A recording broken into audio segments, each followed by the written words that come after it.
Kodakara കുഴൽപ്പണക്കേസിൽ BJP. നേതാക്കൾക്ക് പങ്കുണ്ടെന്ന തിരൂർ സതീശന്റെ 24-നോടുള്ള വെളിപ്പെടുത്തലിൽ കഴമ്പുണ്ടെന്ന് police.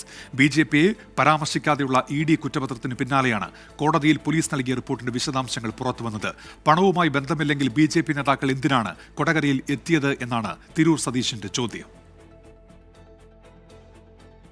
Kodakara കുഴൽപ്പണക്കേസിൽ ബി.ജെ.പിക്ക് പങ്കില്ലെന്ന ഇ.ഡിയുടെ കുറ്റപത്രം രാഷ്ട്രീയ വിവാദം ചൂടുപിടിക്കുന്നു. പോലീസ് കണ്ടെത്തലുകൾ അപ്പാടെ തള്ളുന്ന ഇ.ഡി റിപ്പോർട്ടിനെതിരെ ബി.ജെ.പി. തൃശൂർ മുൻ ഓഫീസ് സെക്രട്ടറി തിരൂർ സതീഷ് രംഗത്തെത്തി. ഈ സംഭവം നടന്നപ്പോൾ തന്നെ പാർട്ടിയുടെ നേതാക്കന്മാർ, ജില്ലാ നേതാക്കന്മാർ, മേഖലയുടെ സംഘടനാ സെക്രട്ടറി ഉൾപ്പെടെയുള്ള ആളുകൾ എന്തിനാണ് ഈ കൊടകരയിൽ ഈ റോബറി നടന്ന സ്ഥലത്തേക്ക് എത്തിയത്?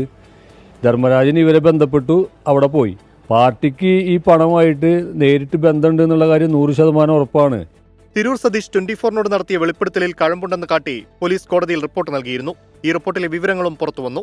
ആരോപണങ്ങൾ അതീവ ഗൗരവകരമെന്നാണ് പോലീസ് കണ്ടെത്തൽ. വിഷയത്തിൽ അന്വേഷണം നടത്തേണ്ടത് അനിവാര്യമാണെങ്കിലും പോലീസിന് അന്വേഷണത്തിന് നിയമതടസ്സമുള്ളതിനാൽ സ്വകാര്യ അന്യായം ഫയൽ ചെയ്യാൻ തിരൂർ സതീഷിനോട് നിർദ്ദേശിക്കുകയായിരുന്നു. തുടരന്വേഷണ റിപ്പോർട്ട് അടിസ്ഥാനപ്പെടുത്തി തെരഞ്ഞെടുപ്പ് കമ്മീഷൻ നൽകിയ കത്ത് പരിഗണിക്കാതെയാണ് കുറ്റപത്രം സമർപ്പിച്ചതെന്നാണ് ഉയരുന്ന ആക്ഷേപം.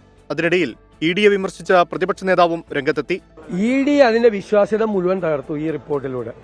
ഇ.ഡി രാഷ്ട്രീയമായി നിഷ്പക്ഷമല്ലാതെ പെരുമാറുന്ന ഒരു സംവിധാനമാണ് എന്ന് എല്ലാവരെയും ബോധ്യപ്പെടുത്തി കൊടുത്ത് ക്ലീനായിട്ട് കേരളത്തിലെ ബി.ജെ.പി. നേതാക്കളെ രക്ഷിച്ചിരിക്കുകയാണ്. കൊടകര കുഴൽപ്പണക്കേസ് CPIM-ഉം ബി.ജെ.പിയും തമ്മിൽ ഒത്തുതീർപ്പാക്കിയെന്ന് കെ മുരളീധരൻ കുറ്റപ്പെടുത്തി. തിരൂർ സതീഷ് നൽകിയ സ്വകാര്യ അന്യായത്തിൽ അനുകൂല വിധിയുണ്ടായാൽ കൊടകര കുഴൽപ്പണക്കേസിലെ കള്ളപ്പണ ഇടപാടുകളെക്കുറിച്ച് വിശദമായ അന്വേഷണത്തിന് വഴിയൊരുങ്ങുമെന്നതാണ് വിലയിരുത്തൽ. 24 തൃശൂർ.